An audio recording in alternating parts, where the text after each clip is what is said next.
ছেলেরা, আমি বললাম আমার নাম আনিসুর রহমান, মনে রাখো বন্ধু, আমি বললাম তোমরা যারা দিবা নিশি এই বড় মোবাইল টিপো, আমার কথা মনে রাখো, অচিরেই এমন একদিন আসবে ভিক্ষার থালা হাতে নিয়ে তুমি ভিক্ষুকের মতো হাত পাতবা।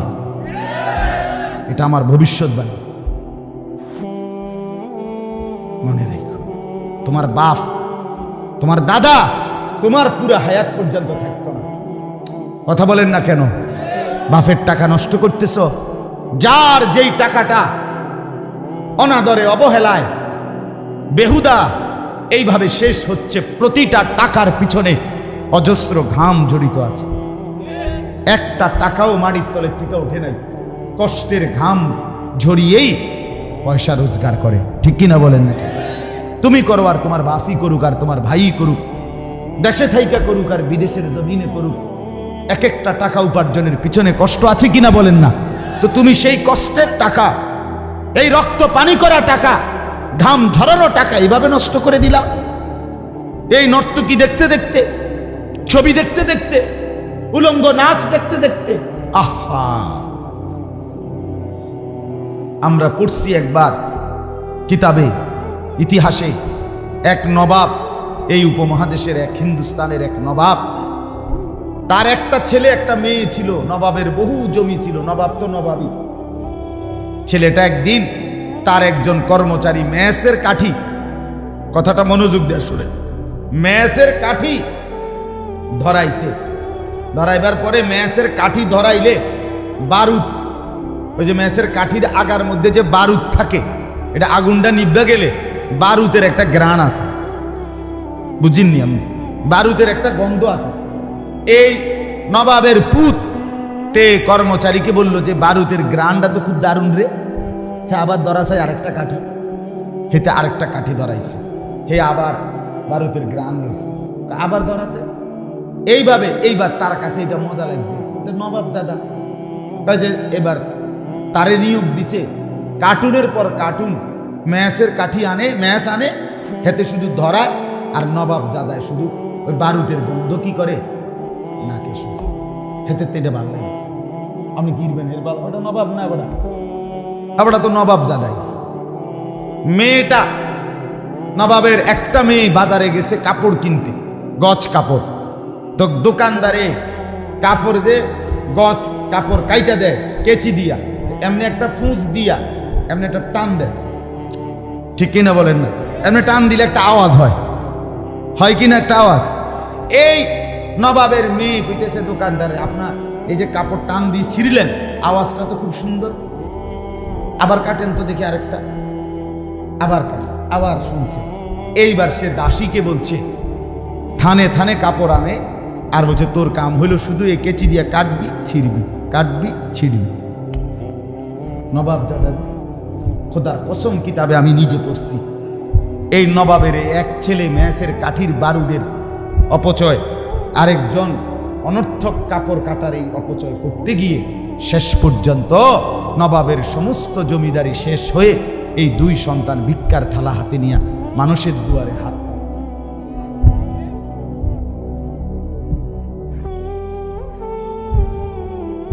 প্রিয় ভাই, যদি মুসলমানের বাচ্চা হয়ে থাকো, যদি মার দুধ খেয়ে থাকো, তো বোন মনে রাখো কথা, রাজার ধন ফুরায়, রাজার ধন। আর তোমার বাফা এখানে কারো বাপ নবাব না, ঠিক কিনা বলেন না কেন? নবাবের সাথে আমরা মেহনতি কষ্ট করে কামাই রোজগারি করা বাবার সন্তান। আমার মনে আছে, আমার নিজের কথা বলি, আমি দারুল আরকামের ছাত্র, জানেন আপনারা? আমি ব্রাহ্মণবাড়িয়া দারুল আরকামেরই ছাত্র, আপনাদের এখানকার ছাত্র।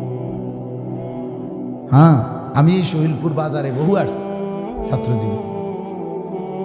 আপনার তো ফুটবল খেলতে পাইছি, আর এর বিরাট মাঠ, আমরা শুক্রবার দিন ছাত্ররা ফুটবল খেলতে পাইছি।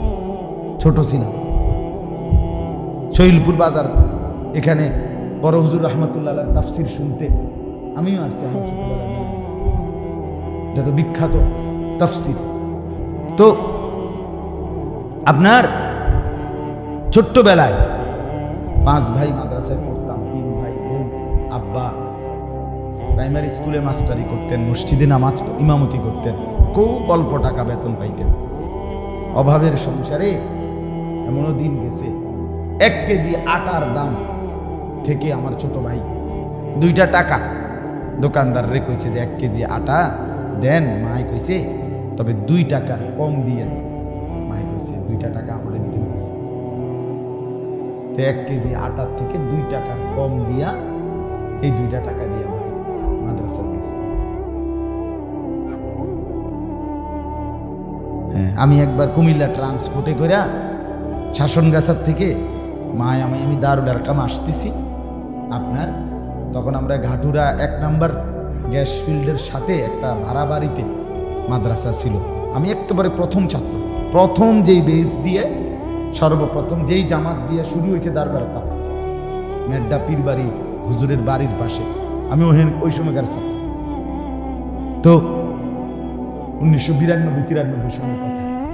কুমিল্লা ট্রান্সপোর্টে মায় আমারে মানে আসছি যে আমি আমার টিফিন গাড়ি বাড়ির মধ্যে করে 3টা বাটিতে তরকারি, গোশত, ডিম এগুলা রাইন্দা দিছে। মাদের সাথে আইসা খাইতাম।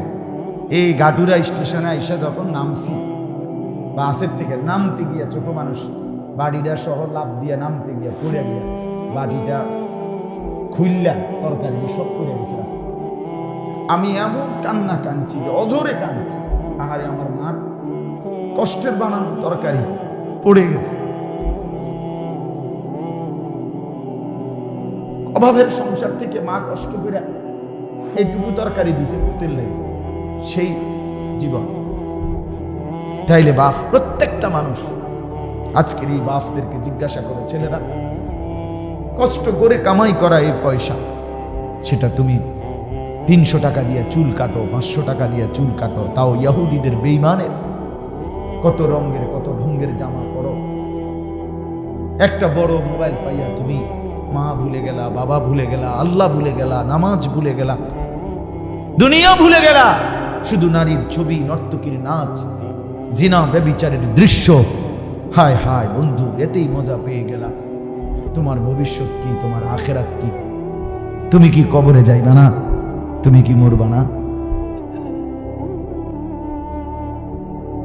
এজন্য যে ছেলেরা বসছো বাপ, আমার জিন্দেগির ফিকির ছেলেদেরকে নিয়ে, মুসলমানের নওজওয়ানদেরকে নিয়ে আমি অনুরোধ করলাম প্রত্যেকের কাছে, ভাইয়া দয়া করে মজলুম মুসলমানের, সারা পৃথিবীর মজলুমানের রক্তের বদলা যদি নিতে হয়, আমার যুবক ছেলেদেরকেই দাঁড়াইতে হবে।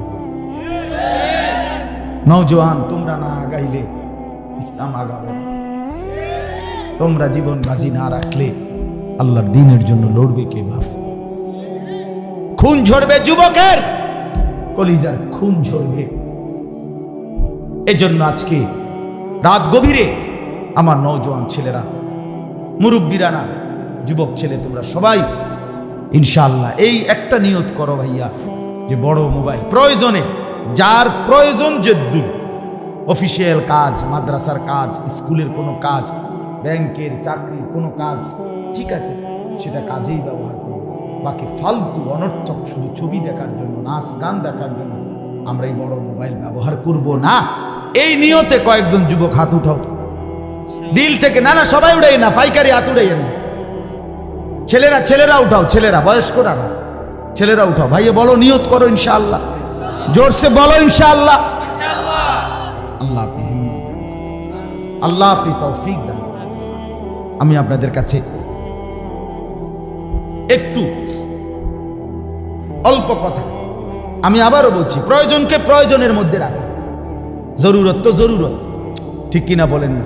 অসংখ্য কাজ আছে যেগুলা দিয়া মোবাইলের মাধ্যমে অফিসিয়াল কাজ বা বিভিন্ন কাজ করতে হয়, হ্যাঁ ঠিক আছে, প্রয়োজন তো প্রয়োজন, কিন্তু সারাদিন টিপতে হবে, এটা কি প্রয়োজন বলে? এটা কোন জিনিস?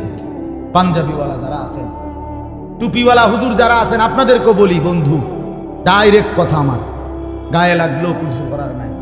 বাকি টুপিওয়ালা পাঞ্জাবিওয়ালাও যদি মাদ্রাসার তালিব ইলম উস্তাদ হোক আর যেই হন, বড় মোবাইলে যে আসক্ত, আমনে মনে রাখেন, আমনেরই দিয়া কোনো কাম হইতো না। আপনি উদয় বাতে খাইবেন আর বউ ফেলবেন, এই খাইয়া দাইয়া হইয়া থাকবেন আর কি, আর মোবাইল টিপবেন। আপনাকে দিয়ে পৃথিবী গড়বে না, আপনাকে দিয়ে উম্মতের ফায়দা হবে না। উম্মতকে বাঁচাইতে হইলে, মুসলমানের এই খামখেয়ালিন গুনার মধ্যে হাবুডুবু খাওয়া মুসলিম সমাজকে বাঁচাইতে হইলে উম্মতের উলামায়ে কেরাম তাদেরকে আগের চাইতে 100 গুণ বেশি দিবা নিশির মেহনতের ময়দানে ঝাঁপাইতে হবে। আলেমের আবার রাত কি, আলেমের আবার দিন কি? 23 বছরের পুরা ওয়ারিস যে, আদম থেকে ঈসা নবীর সমস্ত আম্বিয়াদের ওয়ারিস যে, তার আবার অবসর কোথায়? কথা বলেন না কেন? আমনে মোবাইল টিপনের টাইম ফান কেন? আমনের অবসর কি? আবার রাসূলুল্লাহ সাল্লাল্লাহু আলাইহি সাল্লাম, আমরা কি শুধু নবীজির আখেরি নবীর ওয়ারিস? উলামায়ে কেরাম আদম থেকে মুহাম্মদ সমস্ত আম্বিয়াদের ওয়ারিস। এ কি খামখেয়ালি কথা? এ কি ছোটখাটো ডিউটি? কত বড় বোঝা কাঁধে নেওয়া, এত বড় ভারী বোঝা যার কাঁধে, সে আবার অবসর পায় কখন? তার আবার সময় কিসের? সে ঘুমাবেও তো এই কারণে যে পরবর্তী কাজের প্রস্তুতির জন্য একটু শক্তি দরকার, এই জন্য সে খাবে তো এই কারণে পরবর্তী কর্মের ময়দানে ঝাঁপিয়ে পড়ার আগে একটু খাওয়া দরকার, এই কারণে। আল্লাহ তাআলা উলামায়ে কেরাম, নওজোয়ান অনেক আলেম আছেন, তালেবে ইলম আছেন, তাদেরকে আল্লাহ তাআলা সবাইকে হিম্মত দান করেন। আমিন। এবার 4টা আয়াতের তরজমার জন্য একটু কথা শুনেন, অল্প গদ্য কথা। মূলত এই সূরাটার নাম, আমি যে এই সূরাটার থেকে 4টা আয়াত পড়ছি, 15 নম্বর পারা, 17 নম্বর সূরা, সূরা বনী ইসরাঈল। কি নাম বলে? বনী ইসরাঈল। এই সূরার 16, 17, 18, 19, 20 5টা আয়াত আমি আপনাদের সামনে তেলাওয়াত করছি। অল্প একটু কথা হইল, হযরত ইয়াকুব আলাইহিস সালাম একজন নবী ছিলেন, বিখ্যাত নবী না? নাম শুনছেন না? ইয়াকুব আলাইহিস সালামের 12 জন ছেলে ছিল। আমি খুব অল্প কথায় কইতেছি, সংক্ষেপে। ইয়াকুব নবীর ছেলে ছিল মোট 12 জন। 10 ভাই যারা কূপে ফেলে দিছে ইউসুফকে, এই 10 জন।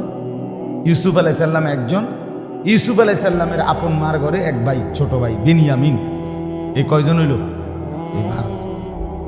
ইয়াকুব আলাইহিস সালামের এই 12 জন ছেলে এই ছিল। আচ্ছা, এটা একটা কথা।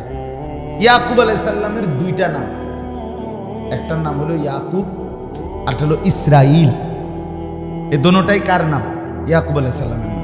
যেমন আমাদের নবীর প্রসিদ্ধ 2টা নাম, মুহাম্মদ, আহমদ, আরো আছে না, বাকি এই 2টা কি সবচেয়ে প্রসিদ্ধ। তো ইয়াকুব, ইসরাইল। ইসরাইল হযরত ইয়াকুব আলাইহিস সালামের এই 12 জন সন্তানের যেই বংশধর পরবর্তীতে সামনের দিকে আগাইছে বংশধারা, এদেরকেই বলা হয় বনী ইসরাইল। ইসরাইলের বংশধর মানে ইয়াকুবের বংশ। কথা বুঝছেন কিনা বলে? আচ্ছা, ইয়াকুব আলাইহিস সালামের 12 ছেলের মধ্যে একজন ছেলের নাম ছিল ইয়াহুদা, বড় জন। এবড়ার পরামর্শেই ইউসুফ আলাইহিস সালামকে পানি কূপে ফেলাইছিল। বাকি ভাইরা বলছিল মেরে ফেলতে, উনি বলছে না, কূপে হেলায় দাও, সেখান থেকে কোনো কাফেলা নিয়ে যাবে, আমরার ঝামেলা শেষ, বাপের চোখের আড়াল হইলেই তো সারল। যাই হোক, পরবর্তীতে যখন বংশধারা বাড়ছে ইয়াকুব নবীর ছেলেদের মাধ্যমে, এই ইয়াহুদা যেই ছেলেটা, তার বংশ হইছে সবচেয়ে বড়। ও বাকি ভাইদের বংশ কমতে কমতে একটা সময় ওই বড় ভাই ইয়াহুদা তার বংশের লগে সবাই মিশে গেছে। ফলে পুরা বনী ইসরাইল তাগো নাম হয়ে গেছে ইয়াহুদ। এখন যারা বনী ইসরাইল তারাই ইয়াহুদ। কথা বুঝছেন কি? আপনি একদম আরো সহজ বাংলায় বুঝেন। এক বেড়ার ফুট 5 জন, তো এ বেড়ার 1 ফুটের ঘরে ছেলে মেয়ে হয়েছে 8 জন, আরেকজনের 3 জন, আরেকজনের 2 জন, আরেকজনের 1 জন, আরেকজনের হয়েছেই না। এমন হয় কি না? তো তো ধীরে ধীরে ওই 8 সন্তান হয়েছে যে ভাইয়ের ঘরে, যেই ফুতের ঘরে, এবার আর বংশ বাড়তে বাড়তে এখন ওই ভাইগো পরিচয়ও ওই নায়নাথপুরের পরিচয়ও হয়ে গেছে এই বড় ভাইয়ের পরিচয়। বুঝছেন নি আমার কথা? এখন পুরা বাড়ি হয়ে গেছে মোল্লা বাড়ি, যদিও এনে গাজিও আছে, কাজীও আছে। পুরা বাড়ির নামে হয়ে গেছে কাজী বাড়ি, যদিও এনে মাঝিও আছে। কথার কথাই আর কি। এখন পুরা ফ্যামিলির নাম হয়ে গেছে ইয়াহুদি, যদিও অন্য ভাইদেরও কি আছে, বংশধর আছে, কিন্তু বেশি বড় হওয়ার কারণে এই ইয়াহুদা এই ভাইয়ের নামেই সবাই বংশের পরিচয় হয়ে গেছে, এরাই ইয়াহুদা। তাহলে যারা বনি ইসরাইল তারাই কি বলেন না, ইয়াহুদি। ইয়াহুদ আল্লাহ তাআলা হযরত ইয়াকুব আলাইহিস সালাম থেকে নিয়ে আমাদের নবীর আগ পর্যন্ত, আমাদের নবীর আগের জন ঈসা নবী, এই পর্যন্ত প্রায় 1 লক্ষের চাইতে বেশি নবী। কতজন? 1 লক্ষের চাইতে বেশি নবী আল্লাহ শুধু কেবল এই বনি ইসরাইল, এই ইয়াহুদীদের হেদায়েতের জন্য যুগে যুগে আল্লাহ পাঠাইছে। কতজন নবী? 1 লক্ষের চাইতে বেশি নবী। কিন্তু এই 1 লক্ষের চাইতে বেশি নবী রাসূল মিলেও এই জাতিটাকে, এই বংশধরগুলোকে, এই মানুষগুলো ইয়াহুদি যারা, তাদেরকে পরিপূর্ণভাবে শুধরাইতে কোনো যুগেই পারে না।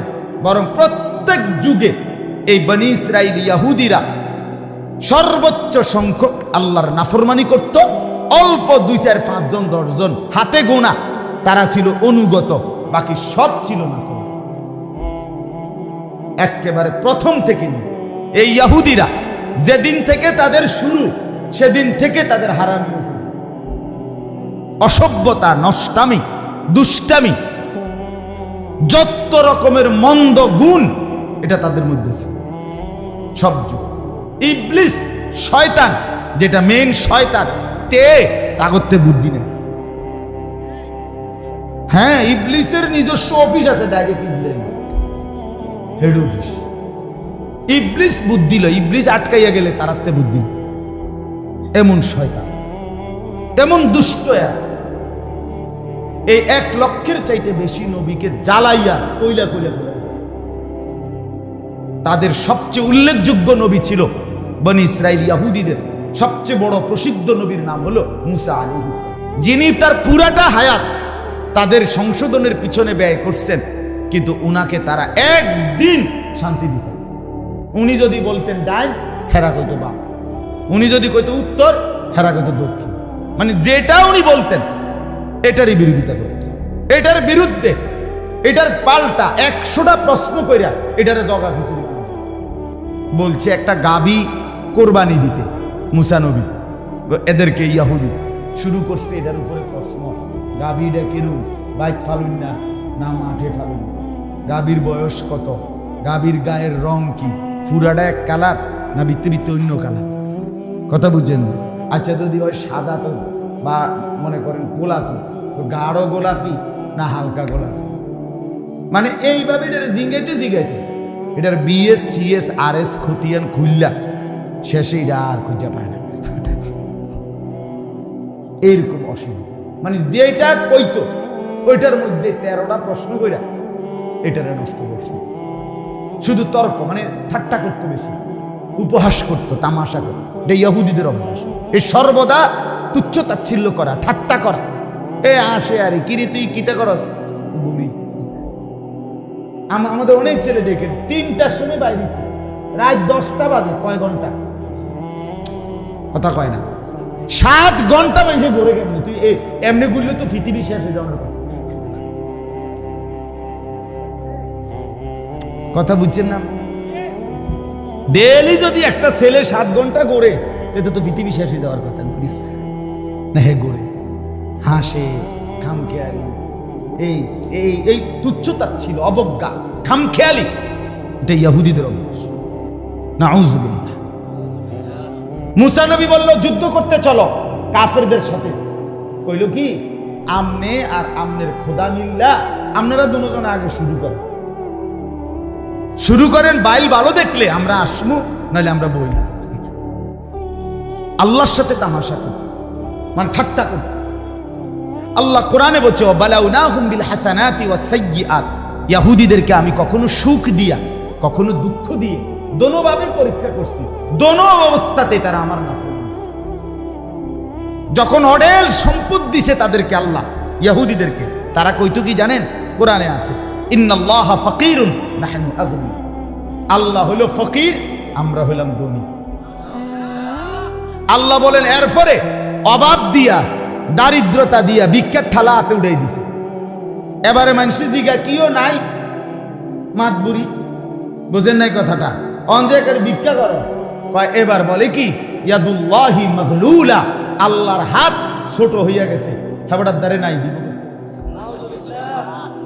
আল্লাহ বলে যে সুখে রেখে চাইছি তাও উল্টা, দুঃখে রেখে চাইছি তাও উল্টা। এই অজাত এরকম নিকৃষ্ট। আমার বন্ধু জুলুম কেমন ছিল তাদের? জুলুম ছিল এত নিকৃষ্ট, জালেম। আহা, 1 লাখের চাইতে বেশি নবী রাসূল যাদেরকে আল্লাহর দিকে ডাকছে, আরে আজকে তো মুসলমানকে মারতেছে। এই বেঈমান সেই বেঈমান যারা সরাসরি আল্লাহর নবীদেরকে, বনি ইসরাইলের অগণিত নবীকে এই ইহুদিরা সরাসরি জবাই করে ফেলছে। কসম খুব, কোন বর্ণনায় আছে প্রায় 400 নবী জবাই করছে। কত বড় নিকৃষ্ট কাফের, কত বড় নিকৃষ্ট নাফরমান ভক্ত এরা হল। পৃথিবীর সমস্ত বদভ্যাস, মন্দ গুণ এদের। পৃথিবীর সমস্ত সুদী কারবার, সুদী মহাজন, আন্তর্জাতিকভাবে সারা বিশ্বব্যাপী যত সুদী কারবার, সবগুলোর মূল প্রবক্তা, উদ্যোক্তা ইহুদিরা। আমরা বইতে পড়ছি ইহুদিরা আপনার সুদ দিছে, সুদের টাকা শোধ করতে পারে নাই দেখা ওই বেটার, আমি নিজে পড়ছি কিতাবে, ওই বেটার গোশত শরীরের থেকে কাইটটা রেখে দিছে। সুদের টাকা দিতে পারবে না। উঠাও ভাইয়া, খারাইয়া উঠাও, এই অপদার্থ, খারাইয়া উঠাও, খারাই উঠা বেটা।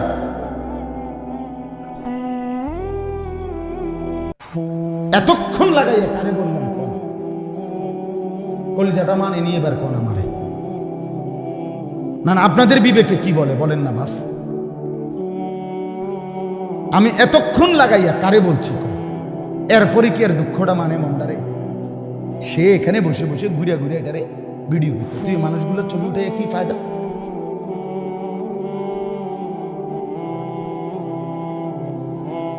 তুমি আমার চেনো না, না? আমি প্রয়োজনে একজনের কাছে কথা বলবো, তারপরও আমি আপোষ করতে রাজি না। গাফেল খামখেয়ালিকে বলতে রাজি না বাপ। প্রতিটা শব্দ বলার পিছনে আপনার যেমন বসে থাকাটা গরমে কষ্ট হইতেছে, আমরাও বলতে কষ্ট হইতেছে, ঠিক কিনা বলেন? এই সময়ের যদি কোনো বেনিফিট না আসে এই মেহনতের, তাহলে কি লাভ? এনে কি বক্তা ইন্টারভিউ লন যা যে 3 দিনের মোট 12 জন হুজুর ওয়াজ করছে, এবার আমরা মিলে বইয়ে চাই কার কাছে কোন হুজুর ভাল লাগছে। তো একজনে কইছে যে দ্বিতীয় দিন দিয়ে আসরের পরে টানছে হুজুর গা, এবার টানটা ভালো ফুটছে। প্রথম দিন যে আসার পরে একজনে খুব শিখ কাটছে, এবার শিক্ষাটা ভালো লাগছে। এটা নিয়ে ওয়াজ কথা বলেন না কেন? এই আপনার ঘরে এনে বসাইছে 3 দিনে আপনারা হুজুরদের ইন্টারভিউ লন নাকি? বলেন ভাইয়া, কার সুর ভালো, কার টান ভালো, কার হুঙ্কার ভালো, কার চিৎকার ভালো, এতে ফায়দা কি? ফায়দা কি? মনে করেন যার সুর আছে, আপনি হেবড়াতে সুরটা অর্ধেক লন 200 টাকা দিয়া। কথা বলেন না কেন? আপনি পারবেন কিছু? এটা যার চেহারা সুন্দর, তো আপনার কালো চেহারাটা আপনার লোক একটা ডলা দেন। কথা বলেন। ঠিক আছে, মাফ, আল্লাহ তোমারও মাফ করে দেন।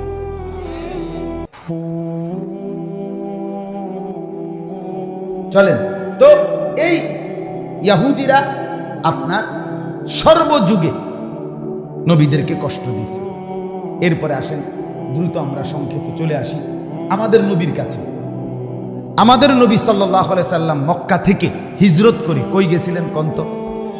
এই মদিনায় নবী যাওয়ার পরে সেখানে গিয়ে দেখছেন 3টা ইহুদি গোত্র ছিল। কয়টা গোত্র? বনু নজির, বনু কাইনুকা, বনু কুরাইজা, ইহুদিদের গোত্র। এই 3 গোত্র নবীজিরও চূড়ান্ত যন্ত্রণা কষ্ট দিয়েছে। নবীজিকে দাওয়াত দিয়া নিছে, নিয়া ওয়ালের পাশে আপনার বোয়াইছে, এখানে টার্গেট উপরে একটা লোক ঠিক রাখছে পাথর নিয়া, মোহাম্মদকে আমরা নিয়ে বসামু ছাড়ি দিয়া, তুই উপরের থেকে পাথর ছেড়ে মোহাম্মদকে হত্যা করবি। এই বেঈমান, এই ইহুদি। জিবরাইল আইসা বলছি ইয়া রাসূলুল্লাহ আপনি সব এখানে বসবেন। এইভাবে মুসলমান মা মানে মুসলিম একজন নারী, পর্দানশীল নারী, ইহুদিদের কোনো বাজারে কোনো একটা কারণে খরচের জন্য গেছে, এরা করছে কি, এই মুসলিম মার বোরকার পিছন দিয়া এক শয়তানে ইহুদি তে রশি দিয়া কাপড়ের মধ্যে মানে বোরকার পিছনের অংশে কাপড় সব বাঁধ দিয়া দিছে, রশি দিয়া পিছনে টান দিয়া ধরে রাখছে। যখনই ওই মা ঘুইরা রওনা দিছে যাইব গা, এই কাপড় টান দিছে তো মায়ের কাপড় উড়ে গেছে। এরকম নিকৃষ্ট, মানে সর্বযুগে পেলাম না কষ্ট। আল্লাহ নবী সাল্লাল্লাহু আলাইহি সাল্লাম 3 বারে যুদ্ধ করে এদেরকে তাড়ায় গেছে, একবারে মদিনার থেকে বের করে গেছে, গিয়া আশ্রয় নিছে খায়বার, আরবেরই একটা জায়গা। 7ম হিজরিতে নবীজি আবার যুদ্ধ করছে তাদের বিরুদ্ধে, সেখানে গিয়ে সেখান থেকেও তাদেরকে পরাজিত করে তাদের পুরুষ যোদ্ধা হত্যা করছে, বাকিগুলারে আবার সিটটা বিটটা খায়বার থেকে ছন্ন ছাড়া হয়ে গেছে। নবীজি মৃত্যুর পূর্বে একটা ভবিষ্যৎবাণী করে গেছিলেন, বলে গেছিলেন একটা কথা, আখরিজুল ইয়াহুদা মিন জাজিরাতিল আরব, আরবের সীমানা থেকে ইহুদিদেরকে বের করে। হযরত ওমর যখন 2য় খলিফা হইছেন, ইসলামের 2য় খলিফার নাম কি? ওমর। এই ওমর বৈশাই কিছুদিনের মধ্যে ওমর এই আইন কার্যকর করছে যে আমার রাসূল বলছে ইহুদি একটা বেঈমান আরবের সীমানা মুসলমানদের সীমানায় থাকতে পারবে না, বাইরে সব বাইরে, এই সবগুলোরে বাহির করছে, একটাকেও থাকতে দেয়। সেই ওমরের জামানায় তারা ইহুদিরা আরব থেকে বিতাড়িত হয়ে ইউরোপ, এই আজকের America, England, Britain, British, London, ওদের ওইখানে গিয়ে আশ্রয় নিছে খ্রিস্টানদের লগে। কদ্দুর অসহায়ের মতো, গুচ্ছগ্রামের মতো, সন্ন সারা বাদাম্মা, হ্যাঁ আপনার এদের মতো গিয়া আশ্রয় নিছে। দীর্ঘদিন আর আসতে পারে নাই। 1909 খ্রিস্টাব্দে মুসলমানদের খেলাফত, উসমানী খেলাফত যখন পতন হইতে শুরু করছে সারা পৃথিবীতে, প্রথম বিশ্বযুদ্ধের আগে পরে পরপরই মুসলমানদের হাত থেকে সারা বিশ্বময় যেখানে খেলাফত ছিল, শেষ খেলাফত উসমানী খেলাফত, সেটা ছুটে গেছে মুসলমানদের। এরপরে আরব দেশের ছোট ছোট দেশ নতুন করে তৈরি হয়েছে। এই নতুন দেশ এগুলো ছোট্ট ছোট্ট সিরিয়া, লেবানন, জর্ডান, মিশর, ফিলিস্তিন, হ্যাঁ ইয়ামান, এই সৌদি আরব, এরকম ছোট বড় দেশ তৈরি হওয়াতে ধীরে ধীরে তো তখন এই কথাটা খুব খেয়াল করেন, 1909 খ্রিস্টাব্দের পরে ওই ইউরোপ থেকে ইহুদিরা আপনার মুসলিম সেকুলার শাসক, নতুন যারা ছোট ছোট অঞ্চলের শাসক হয়েছে মুসলমানদের, তারা ছিল সেকুলার মতবাদ অর্থাৎ ধর্ম নিরপেক্ষ মতবাদের অনুসারী। তখন সেকুলারিজম নতুন পৃথিবীতে ইউরোপ থেকে আমদানি হয়েছে।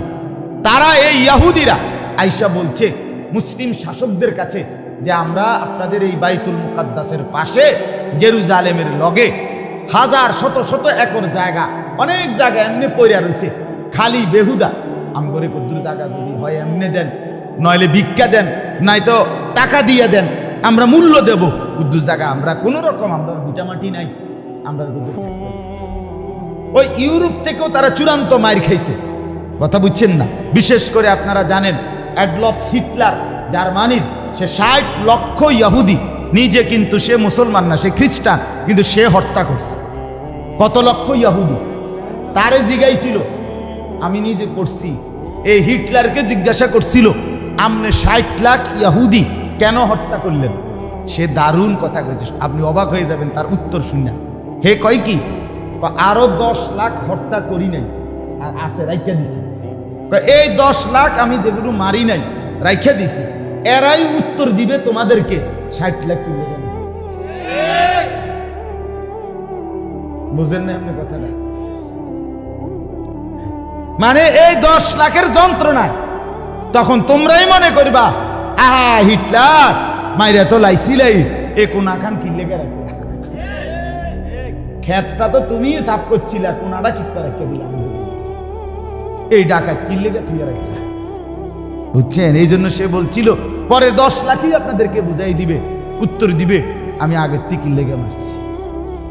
এরকম মানে মুসলমানদেরকেও যন্ত্রণা দিছে, খ্রিস্টানদেরকেও যন্ত্রণা, কাউরে শান্তি দেয় না, সোজা কথা কাউরে। তারা নিজেরা ছাড়া আত্মকেন্দ্রিক, বাকি কারো প্রতি তাদের আন্তরিকতা নেই, কারো প্রতি। এই আজকের আমেরিকা সবার আগাইয়া লাফাইয়া সহযোগিতার জন্য আসছে, একবারে এখান থেকে হামলা হতে না হতেই ওইখান থেকে রণতারি, এরপরে মার্কিন প্রেসিডেন্ট, মার্কিন পররাষ্ট্রমন্ত্রী, এরা সব আসছে ইসরায়েলের ইহুদিদেরকে সাহায্য করবে। খোদার কসম, সুযোগ পাইলে এই ইহুদি এদেরকেও ছাড়বে না।